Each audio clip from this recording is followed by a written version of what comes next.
Hey there, everyone, and welcome back to Cowboy Survival. I'm Richard, and what we're going to do today is take a look at my companion knife from Mora.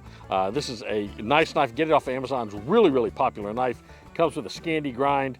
Comes with about a 3.5-inch blade and a rubberized handle. No hole for a lanyard. And it's really bright silver. This is the stainless steel version. You can also get a carbon steel version. It is about the same size as my BPS Bushmate, so they're about the same length, same size. Now the Bushmate has a thicker steel on it. It is a little bit better steel, I think, than the stainless steel that's on the Mora. It comes with wooden handles instead of the rubberized handle, but overall they're about the same. The Mora is a little bit lighter, but the blade on the BPS is a little deeper from top to blade. So we're going to take a look at how we can take this Mora Companion, how we can modify it and make it a better bushcraft knife, a knife that's better for us in the field, and a knife that we can do more with. So let's just get into modifying this. Now in the meantime, if you like this video, we want you to subscribe to the channel, hit that thumbs up button to improve our engagement, and if you really like what you see today, I want you to make sure you also hit that notification bell so that when we issue new videos, you'll be sure and get notice of those. So in the meantime, let's go modify our Mora Companion knife. So as you can see with my BPS Bushmate, if I take my ferro rod, I can make pretty good sparks with that. However, if I take my Mora Companion, I can't make any sparks at all with that knife. So I need to fix this knife so that I can make sparks with it on a ferro rod. So what I'm going to need to put an edge on the spine of this knife is I'm going to need the knife, I'm going to need a file. Now, normally if I was in a workshop, I might set up a vise, but if I'm not in a workshop, I can do this very simply. I'm simply going to get a piece of wood, and I found a cut piece of wood here. I'm going to take my knife, I'm going to go to the edge of my stump, and I'm just going to pound that into the edge just so it doesn't move. So it's in there pretty good and solid. And now what I can do is I can take my file and work on this. Now, because I'm right-handed, and this is the edge here that is going to be hitting the ferro rod, this is where I really want my burr to be. So I really don't care what's on this edge. This is the edge. Now, if you're left-handed and you're going to be doing your knife this way, you want this edge back here. But I want this edge up here. And I'm not really interested in the back because I'm going to do most of my ferro rod work right down in here. So I'm just going to take my file and start moving it. I have to put my foot to the angle. I'm going to start working on this blade.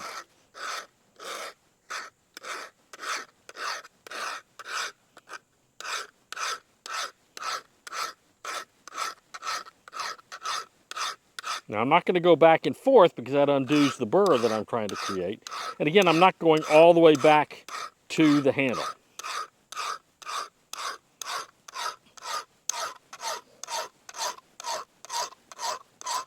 You have to be a little careful because the point is exposed here, and so you don't want to get the point on your hand. Okay, so let's try this now. I haven't done a whole lot of sharpening to it, don't need to. Let's see what happens when I try my ferro rod now. See if I'm getting any spark at all. So I'm starting to get a spark. So I'm not quite where I want to be yet, but I'm starting to get a spark with that, so that's good. I'm starting to get where I want with that thing. So let's put it back on here. Let's work on it some more.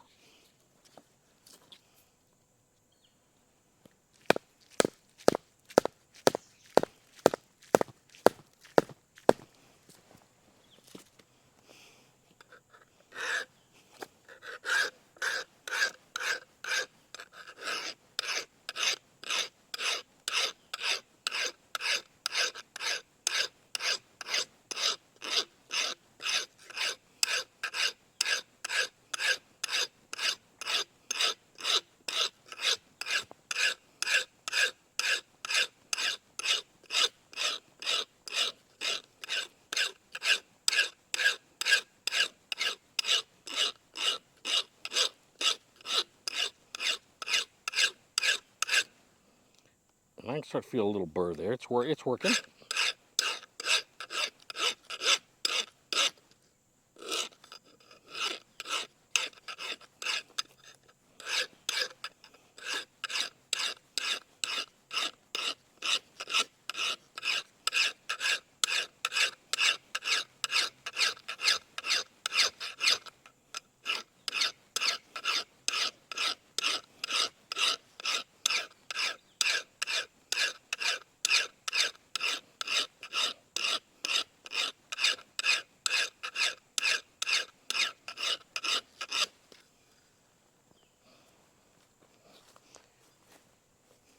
Now, if you want to put a little downward slope on this, what you can do is move. It's hard to do when it's in the stump like this because you can't get your angle with your file. So what you can do is you can pull this out and go over to the edge over here and put it in sort of at the edge. Well, that almost chopped off some of the stump there.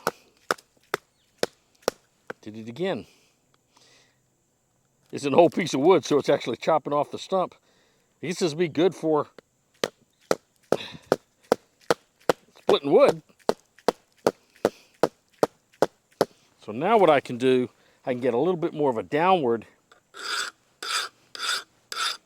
on this because I can angle my file away from my stump.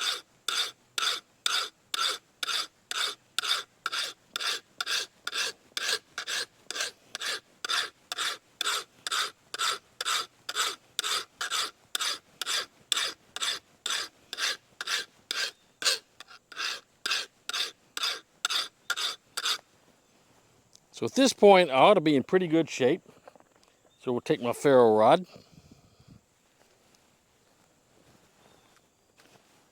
Let's see what we can do now with this knife. Look at that. I can now get sparks off that really, really nicely, which I could not do before. So, I've done the first step. I've gotten a nice flat edge, nice 90-degree edge on my knife so that I can strike a ferro rod with it. Next thing I'm going to want to do is I'm going to want to take this knife and I'm going to etch this blade in ferrous chloride. Okay, so I've broken out my ferrous chloride, which I had for an earlier project that I did with a Harbor Freight survival night. Didn't you watch that video? I'll link it below in the description. And I store it in this glass jar, a glass bottle I bought with a lock on it. It's a pretty nice jar I found at Goodwill, actually. And so I'm going to, you can save this stuff once you use it, just save it. I'm going to use this vise to clamp onto this so that I can sort of suspend this knife in this solution without having to dunk it totally down in there. So we will clamp that knife in here. And now I'm just going to take this knife and I'm going to set it down in this. And it's okay if the plastic, if the rubber gets in there a little bit, because, see, I don't have it down there far enough yet. Yeah, I do. Because the rubber's not going to be affected by this ferrous chloride acid, but it is going to work on this blade. So we're going to leave this for about 10-15 minutes and let the ferrous chloride work on this blade and darken it, and we'll pull it out and see what it looks like. So this has been soaking for a while. Let's take it out and see what it looks like. It's starting to look like it has done some good work on this blade. So first thing I'm going to do is I'm going to take it out of this vise. Now you notice I'm wearing gloves. It's because this is acid. Ferric chloride is acid, so you don't want to get it all over everything. So I'm going to take that knife now and I'm going to wash it off. I'm going to put it in a little wash bath. I'm going to close this up because I don't want to risk spilling that anywhere because it would make a mess, and it is toxic fluid, so you don't want to get it. I keep it in this glass bottle because that you can keep it forever in that glass. It's not going to corrode that glass. It did corrode the metal a little bit up there, didn't it? But it's pretty good to keep that. Now I'll move that out of the way. Here's my blade. So the next thing I'm going to do, I'm going to take my cloth and I'm going to wipe this blade some. You can see it takes off some of the scale off of that.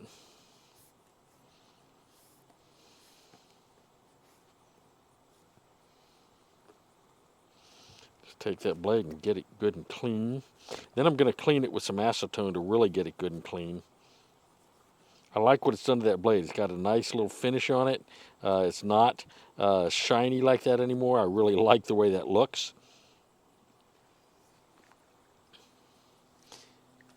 So the next thing I'm going to do is I'm going to get out my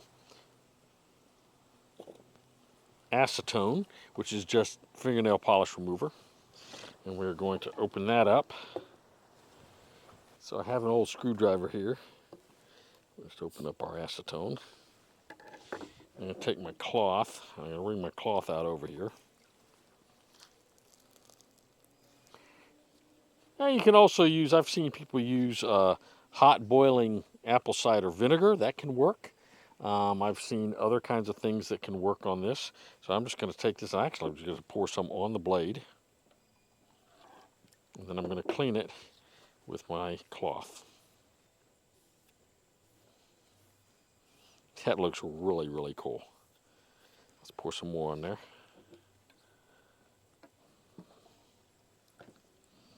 And one reason you want to do this is because you want to keep that acid. So what I'll probably do is I'll also get some baking soda and put that in some baking soda water for a while, and that'll help stop that etching process in case I didn't get all of the acid off of it. But boy, that's really cool looking. That came out really, really cool looking. So I'm really pleased with how that looks. So we're going to let that dry now, and then we'll go put a hole in the tang, because this is not a full tang knife. This is a partial tang. Tang only goes up about this far. And so we're going to put a hole in right about there so we can put a lanyard on it. And then I'm going to put a final touch on this blade. So this blade is nice and sharp, and that knife will be fully modified. So the next thing I'm going to do is I'm going to put a little fine edge on this knife. It's pretty good out of the box. I'm not too worried about it, but I do want to make it even better. So what I'm going to do is I'm going to take my stone and I'm going to moisten it with my wet cloth. Then what I'm going to do is I'm going to put this. Now, Scandi grind is really nice because it's got this nice beveled edge on it. You don't have to worry about getting the angle right. All you have to do is put the knife on the stone, then put your fingers on it and angle it forward, and it'll get the right angle. All you have to do now is just push it up the stone away from you, and you will continue to get the right angle on that edge. And you do it on each side. I got to go all the way down my blade here.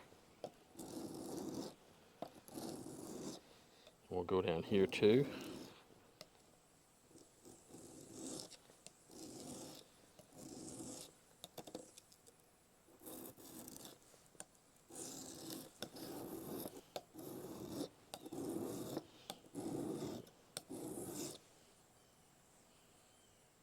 Getting really nice and sharp.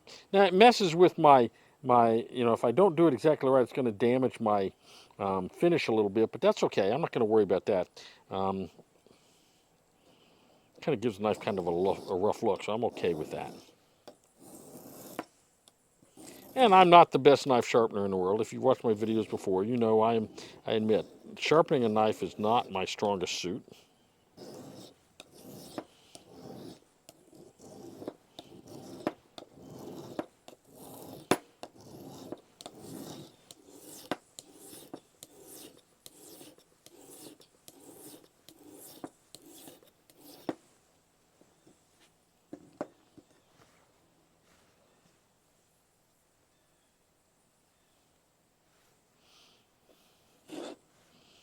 On my smooth side.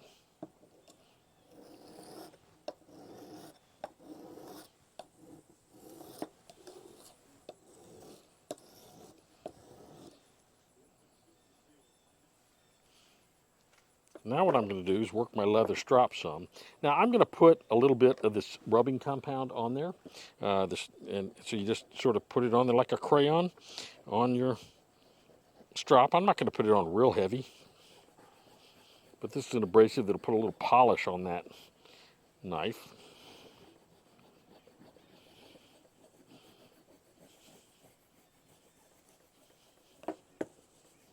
You can put it on heavy or light, however you want to do it.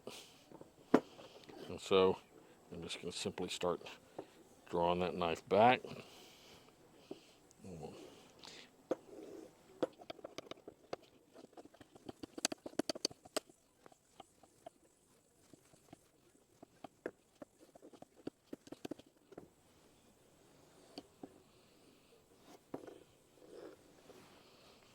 So I think that's about right. Now if I take this with a piece of paper, we can see what it does real quick.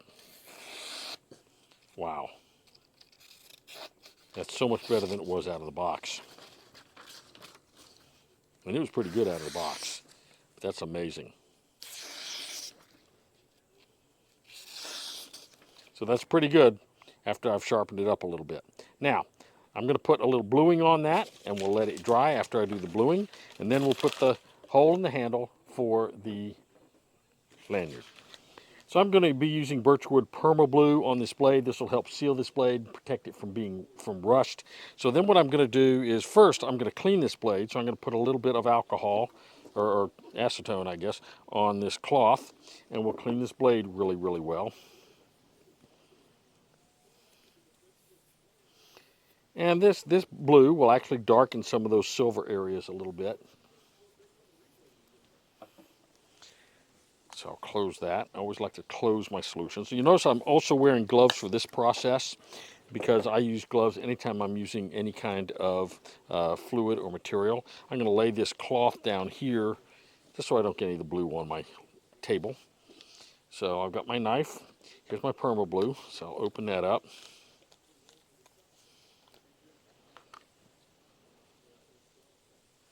There it goes.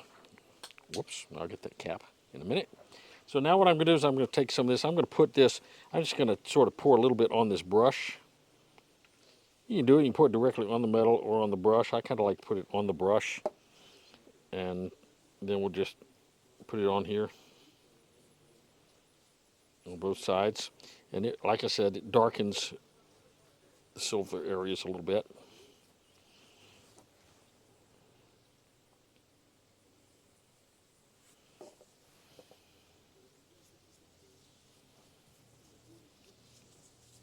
And that's okay, I'm fine with that.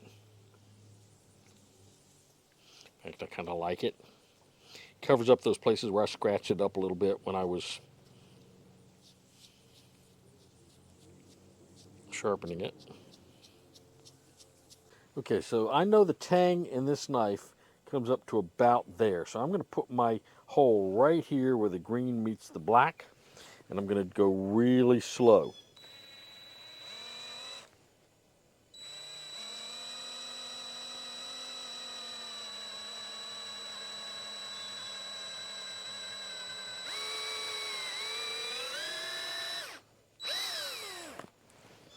So I've got my hole in there. Now what I'm going to do is I'm going to get a larger drill bit, and I'm going to make that hole a little larger. So let's make this hole a little bit larger now.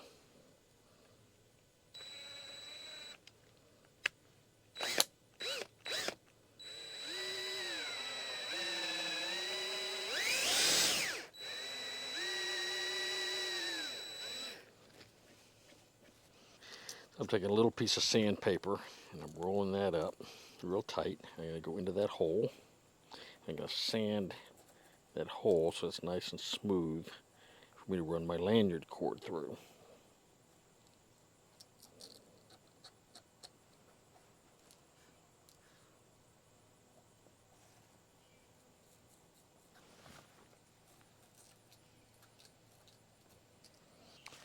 And here we have the finished product, the modified Mora knife. I put a lanyard on the end through the hole that I put in the end of this knife. Remember, the tang does not go all the way up. It stops right about in there, so I was able to put a lanyard on this. I also put an edge on the spine of this blade so that it can work with a ferro rod. I resharpened the blade and made it really, really sharp, and I used ferric chloride to etch this blade and make it dark. I really like the look of that knife. Now, the sheath that came with this knife, that comes with this knife, is really kind of Okay, it's plastic, and you saw it at the beginning of the video. I don't like it too much. And I could have modified it. I've seen other people modify the sheath, but to be honest with you, I've never seen a modification that I really liked on this sheath. So what I just did, just for efficiency's sake, I just went online and bought the sheath from DBK. It's a BPS sheath. It's a nice leather sheath. $17 you can get this thing. Comes with the ferro rod. All right, this knife fits in this sheath really nicely. It's not going to come out. You can see that. It's not going to come out at all. You can use it with the dangler or take the dangler off. Though once you take the dangler off, you're not putting it on again. This knife will fit inside this leather sheath really, really nicely.